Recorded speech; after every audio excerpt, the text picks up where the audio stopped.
Friends, నేను 1 month back Meesho pay later అంటే ఏంటి, ఎలా యాక్టివేట్ చేసుకోవాలి అనేసి అయితే వీడియో చేశాను. దానికి చాలా కామెంట్స్ వచ్చాయి. మీషో పే లేటర్ యాక్టివేషన్కి బ్యాంక్ డీటెయిల్స్ ఇస్తే ప్రాబ్లం కాదా, పాన్ డీటెయిల్స్ ఇస్తే ఏం పర్లేదా, పేమెంట్ ఎలా చేయాలి, నాకు మీషో పే లేటర్ ఆప్షన్ చూపించట్లేదు, అలాగే ఈఎంఐ ఎలా పే చేయాలి చెప్పండి అక్క అని చాలామంది కామెంట్ చేశారు. నేనైతే ఈ వీడియోలో క్లియర్గా ఎక్స్ప్లెయిన్ చేస్తాను మీషో పే లేటర్ ఆప్షన్కి ఎలా పే చేయాలని. మీరు ఇంకా మన ఛానల్ సబ్స్క్రైబ్ చేసుకోకపోతే వెంటనే వెళ్ళి సబ్స్క్రైబ్ చేసుకొని పక్కన ఉన్న బెల్ ఐకాన్ యాక్టివేట్లో ఉంచుకోండి. సో మనం లేట్ చేయకుండా టాపిక్లోకి అయితే వెళ్దాం. ఫస్ట్ ఆఫ్ ఆల్, మీకు మీషో పే లేటర్ యాప్లో మీకు ఆప్షన్ చూపించకపోతే మీకు వాట్సాప్లో నోటిఫికేషన్ వస్తుంది, మీకు ఈ రోజు పే చేయాలి. సో వస్తుంది, అక్కడ క్లిక్ హియర్ టు పే అని ఉంది కదా, అక్కడ ఆ లింక్ ఉంది కదా, ఆ లింక్ పైన క్లిక్ చేయాలి. క్లిక్ చేస్తే మీరు ఆటోమేటిక్ రీడైరెక్ట్ అవుతారు, మీషో పేమెంట్ సెక్షన్కి ఆటోమేటిక్గా రీడైరెక్ట్ అయిపోతారు.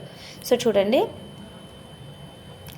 ఆటోమేటిక్గా వచ్చేసారు. ఇక్కడ మనకెంత 207 అయితే మనకు అక్కడ పే చేయండి అని చూపిస్తుంది. సో ఇప్పుడు ఎలా పే చేయాలంటే, పే నౌ ఆప్షన్ ఉంది కదా, దానిపైన క్లిక్ చేయాలి. క్లిక్ చేసి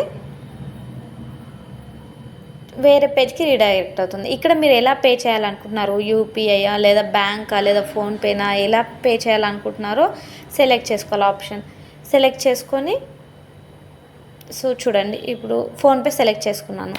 సో నాకైతే ఆటోమేటిక్గా ఫోన్పేకి రీడైరెక్ట్ అవుతుంది ఇప్పుడు ఈ పేజ్ అనేది. సో చూడండి, ఆటోమేటిక్ పేమెంట్ చూపించి రీడైరెక్ట్ అయింది. సో ఈజీగా అక్కడ మీరైతే మీ యూపీఐ పిన్ ఎంటర్ చేసి పేమెంట్ అయితే చేసేయాలి. సో చూడండి, సక్సెస్ఫుల్గా పేమెంట్ అయితే చేయడం జరిగింది, కంప్లీట్ అయిపోయింది. చూడండి, ఇక్కడ మనకైతే ఈఎంఐ అయితే కంప్లీట్ అయిపోయింది. మీరు ఇలా ఈజీగా పేమెంట్ అయితే చేసుకోవచ్చు. సో చూడండి, ఇంకా చాలామంది ఏంటంటే, అక్క మీషో పే లేటర్లో ఇప్పుడు పేమెంట్ చేసి ప్రోడక్ట్ తీసుకున్నాక మళ్ళీ రిటర్న్ పెడితే మన అమౌంట్ మనకి రిటర్న్ చేస్తారా అనేసి అయితే అడుగుతున్నారు.